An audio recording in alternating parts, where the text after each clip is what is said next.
So to make our drop stitch column, we're going to just cast on as normal.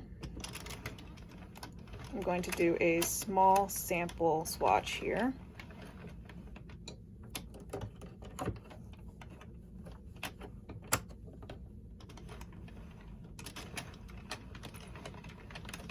And do plain stockinette stitching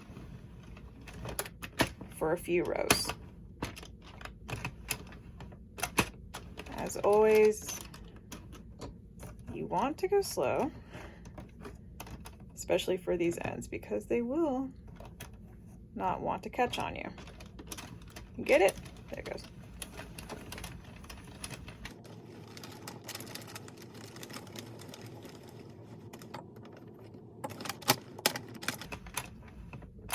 So just a few rows of regular plain knitting, and I'll meet you back later.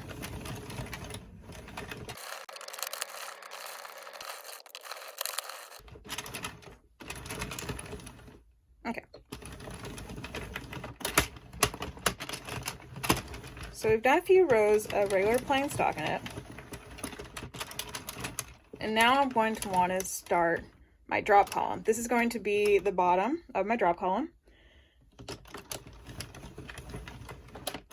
I'm going to do it right in the center. So before you work the stitch that you want to be the start of your drop column, which I'm going to pick this one right here, you're going to have your first little bit that's going to come off of the peg, and the part that's about to slide back down here so it can come off on the next turn around.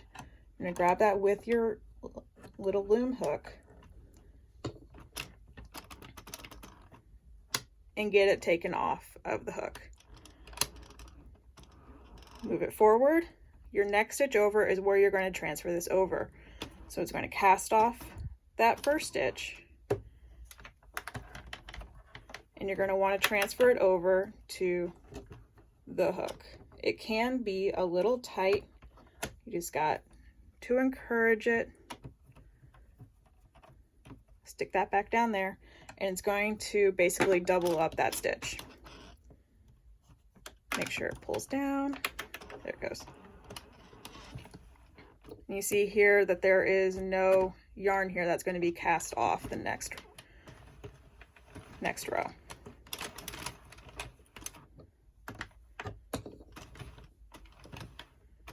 Okay, make sure that both of those are cast off. And what we just did was create a hole, or otherwise an eyelet.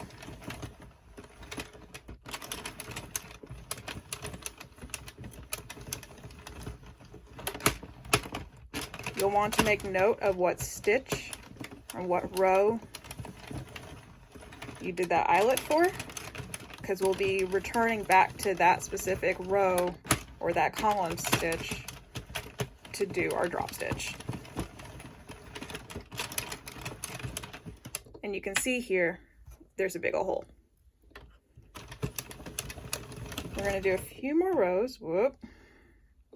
Excuse me.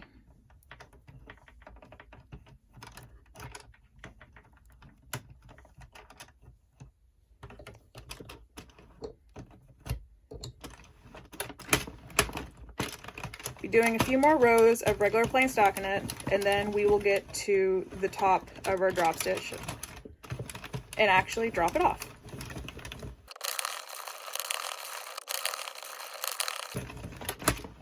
Okay, so I've done a few rows here.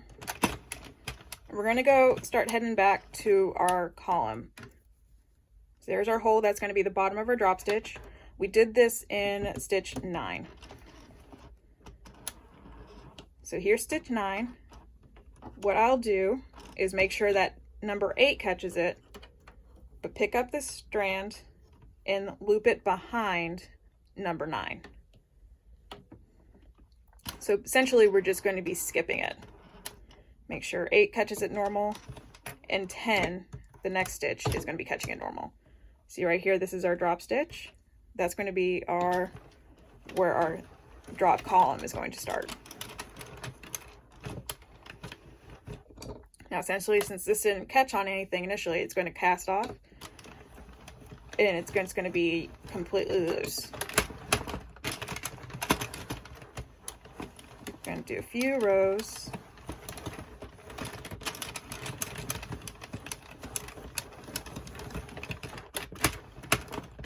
Just continue knitting as normal.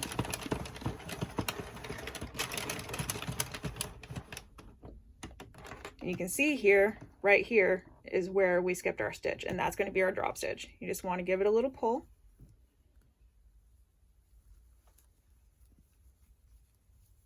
And it will drop all the way down to where we made our eyelet.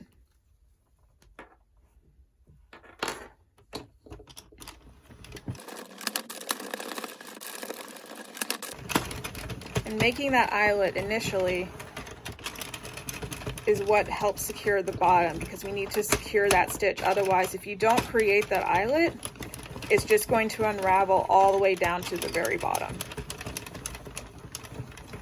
Some patterns do ask for that, and some designs do look well with that, but sometimes you might not want your drop stitch to go all the way down throughout your project.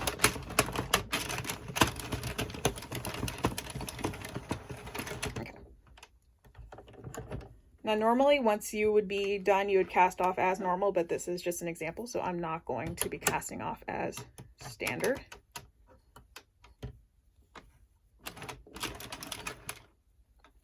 So I'm just going to let the stitches fall right off.